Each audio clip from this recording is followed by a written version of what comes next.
Welcome to Delta Wing Aviation Academy, where we prepare you for takeoff. Hello, pilots. Welcome to Delta Wing Aviation Academy, where we prepare you for takeoff. In this regulation-focused video from our Private Pilot series, we'll cover the Private Pilot, Airplane Airman Certification Standards, specifically Task B, Airworthiness Requirements. Today's video, we'll be covering PA.I.B.K1a, required aircraft documents, their locations, and expiration dates. FAA regulations will appear on screen throughout, so feel free to pause, read carefully, or take screenshots anytime. We'll go step by step using real-world examples and check-ride-ready tips. And if you're short on time, stay until the end for a quick wrap-up summary. All right, pilots, let's begin. Required aircraft documents, their locations, and expiration dates. We'll make it simple, step by step, so by the end, you'll know exactly what's required before every flight. First off, let's look at an easy way to remember the essentials. A common acronym is AARO. A, Airworthiness Certificate. R, Registration Certificate. R, Radio Operator's Permit. O, Operator's Handbook. AFM and POH. WNB, Weight and Balance Information. First, we'll cover the Airworthiness Certificate. Where is it located? According to 14 CFR Section 91-203, no person may operate an aircraft unless the Airworthiness Certificate is displayed at the cabin or cockpit entrance, visible to both crew and passengers. Example, in a Cessna 172, you'll typically find it in a small, clear pocket near the pilot's left calf. How long is it valid?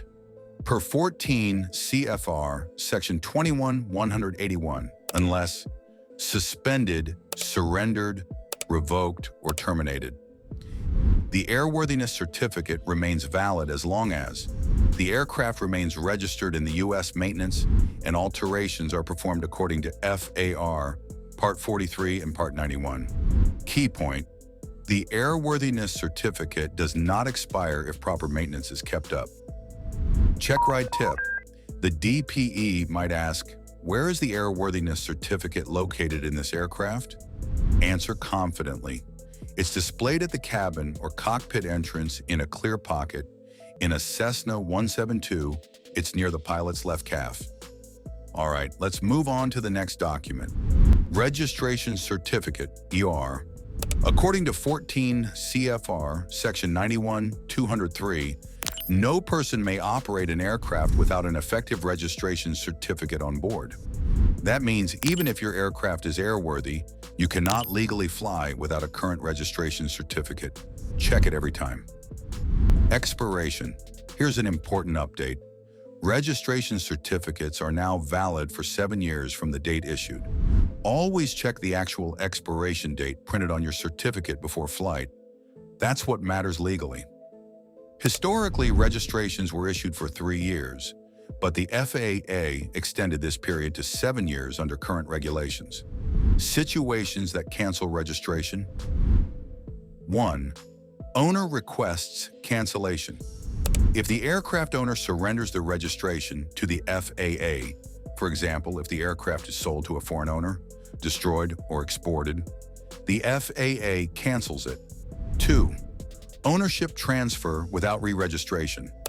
When an aircraft is sold, the old registration is automatically canceled once the FAA issues a new registration to the new owner. 3. Aircraft exported. If the aircraft is exported to another country, the FAA registration is canceled once the aircraft is registered in the new country. 4. Aircraft destroyed or decommissioned. If an aircraft is destroyed, scrapped, or permanently removed from service, the FAA cancels its registration. 5. FAA action. In rare cases, the FAA may revoke or terminate registration for regulatory reasons, such as fraud or legal issues. Example, you can easily remember this by looking at the back of the aircraft registration certificate. All these details are there. Key point. Once canceled, the registration certificate is no longer valid, and it is illegal to operate the aircraft in U.S. airspace until it is re-registered. Checkride tip. The DPE might ask, how often must aircraft registration be renewed? Answer. Registration certificates are valid for 7 years from the date issued under current FAA rules. I always verify the printed expiration date on the certificate before flight. Next question. When is an aircraft registration considered canceled? Answer. A registration is canceled when it is surrendered by the owner, replaced after an ownership transfer, exported to another country, destroyed, or terminated by the FAA. After cancellation, the aircraft cannot be legally flown in the U.S. Now that we've got registration covered, let's move on to something a bit less obvious. The radio operator's permit. This is only required for flights outside U.S. airspace. For detailed information, refer to FCC Regulations, Title 47, Part 87, Aviation Services, Subpart B, Applications and Licenses. Online FCC website search, Aircraft Radio Operator Permit. Checkride tip.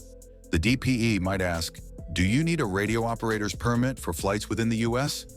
Answer, no, it is only required for flights outside U.S. airspace. All right, pilots, let's move on to a big one, the Operator's Handbook, which includes Airplane Flight Manual, AFM, Pilot's Operating Handbook, POH, Pilot's Information Manual, PIM. Requirement: per 14 CFR Section 91.9 and 21.5, no person may operate an aircraft unless a current approved AFM is on board. Let's break these down. AFM, Airplane Flight Manual. Developed by the aircraft manufacturer and approved by the FAA. Contains operating procedures and limitations specific to an aircraft make, model, and serial number. POH, Pilot's Operating Handbook.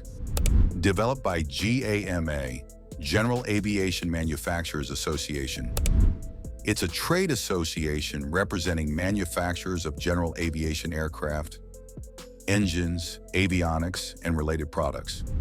In the context of the POH, GAMA developed a standardized format for POHs, which incorporates FAA-approved information from the aircraft's AFM. This is why for most GA aircraft, especially post-1975, the POH follows the GAMA format and can double as the AFM. Sections include performance, systems, limitations, emergency procedures, and more. PIM, Pilot's Information Manual. Reference materials specific to aircraft make and model, for example, Cessna 172 or Piper Arrow. Not specific to a single aircraft. Should be used only as a supplement to the POH or AFM. Tip: pilots should read the POH thoroughly to fully understand the aircraft. Checkride tip. The DPE might ask, what's the difference between the POH and the PIM?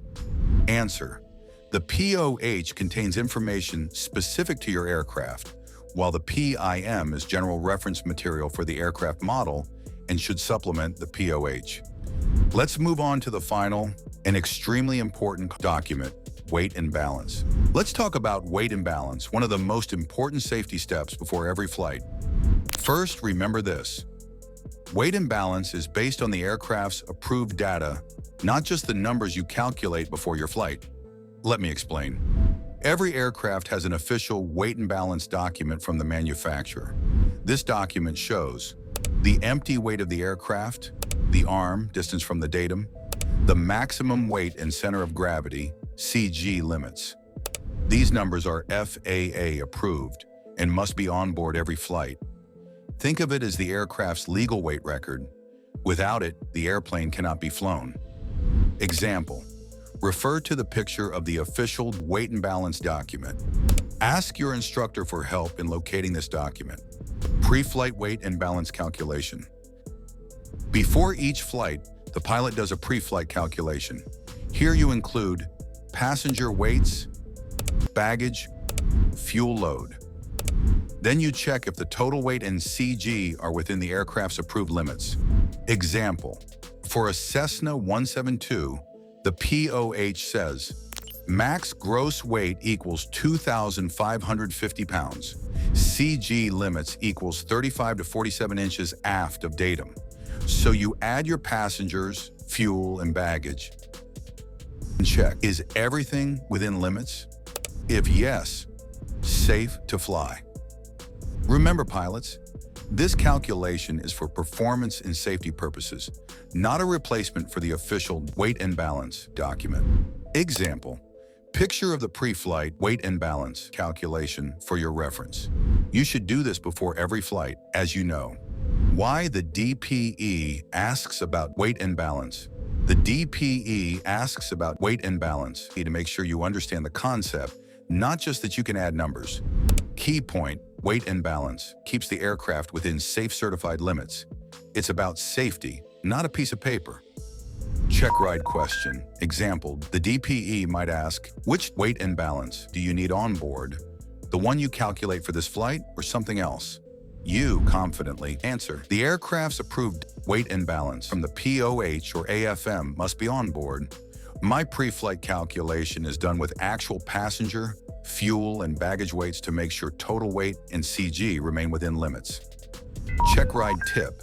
The DPE might also ask, where is the datum located in a Cessna 172? Answer, the datum is at the firewall just aft of the engine. Quick tip, always carry the official weight and balance document and always do your pre-flight calculation. This ensures your flight is both safe and legal.